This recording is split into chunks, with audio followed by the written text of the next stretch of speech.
बीजगणित के महत्वपूर्ण फार्मूलाज हैं, तो इसको अगर आप नहीं याद रखेंगे तो बीजगणित के किसी भी प्रकार का प्रश्न नहीं बनेगा।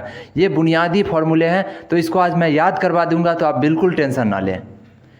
सबसे पहले ए प्लस बी का होल स्क्वायर आप देखिए, यहाँ पे देखिए A square plus 2ab plus B square. तो ये काफ़ी आसान फार्मूला है, आपके बड़े भैया भी आपसे पूछते होंगे, सभी लोग आपसे पूछेंगे और शुरुआत में ही इसका यूज होता है, तो इसको बहुत ज़रूरी है याद रखना। तो इसको याद रखिए, सिंपल ए प्लस बी का होल स्क्वायर, यानी सभी है, होल है, पूरा है, इसलिए इसको होल स्क्वायर बोलते हैं। और यहाँ पे देखिए A square plus B square plus 2ab भी इसको बोल सकते हैं, यानी इसको किसी भी तरह से बोलिए, ये तीन चीज़ बोल दीजिए आप, A square plus B square plus 2ab, या फिर A square plus 2ab plus B square बोलिए, या फिर B square plus A square plus 2, किसी भी तरह से बोलिए, लेकिन ये तीनों चीज़ आप बोल दीजिए।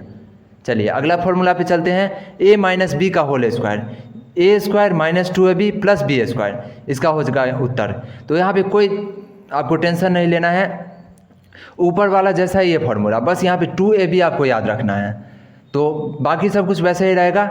माइनस 2ab आपको बोल देना है, प्लस 2ab नहीं बोलना है। तो a माइनस बी का होल स्क्वायर क्या हो जाएगा, A square minus 2ab plus B square, बाकी सब कुछ वैसा ही रहेगा। तो दोनों को याद करना काफ़ी आसान हो जाता है यहाँ पे। अगले फॉर्मूला पे चलते हैं, ए स्क्वायर माइनस बी स्क्वायर, ऊपर में 2 लिखा रहता है मतलब स्क्वायर, इतना पता होगा आपको। तो चलिए ए प्लस बी, ए माइनस बी, बीच में कुछ नहीं है तो आपको समझ लेना है गुना। कभी भी बीज गणित में बीच का स्थान रिक्त रहे तो आपको समझ लेना है गुना है। तो ए प्लस बी गुने ए माइनस बी, तो इसको हम लोग लिख सकते हैं ए square minus B square.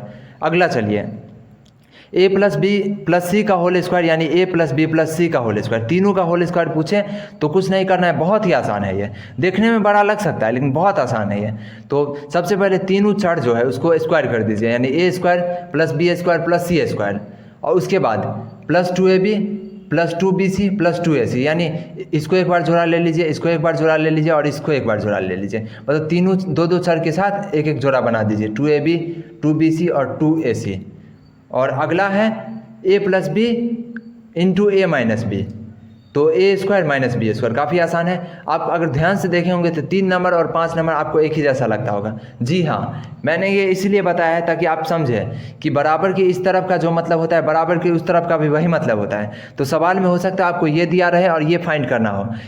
Generally इस तरह के प्रश्न में अंक रहता है तो आपको उस हिसाब से प्रश्न को हल करना होगा, लेकिन आपको ये भी याद रखना है कि इसके जगह पे इसको और इसके जगह पे इसको बोल सकते हैं। यानी अगर हम लिखते हैं 5 इक्वल टू 2 प्लस 3, तो ये भी समझ लीजिए कि 2 प्लस 3 इक्वल टू 5 है। तो हमेशा गणित में बराबर का मतलब ही यही होता है, जो इस तरफ है, जो मतलब इस तरफ होगा वही मतलब इस तरफ के मान का भी होगा। इसलिए उल्टा रहे तो आपको घबराना नहीं है और कन्फ्यूज तो बिल्कुल नहीं होना है। तो ये काफ़ी बुनियादी था, शुरुआती था, क्लास 7-8 में ही इस तरह के बीजगणित का प्रारंभ हो जाता है। लेकिन अगर आप क्लास 9-10 के बच्चे हैं तो भी आप घबराइए नहीं, हो सकता है आपका बेस थोड़ा सा कमज़ोर हो, लेकिन आज से ये स्ट्रांग हो जाएगा।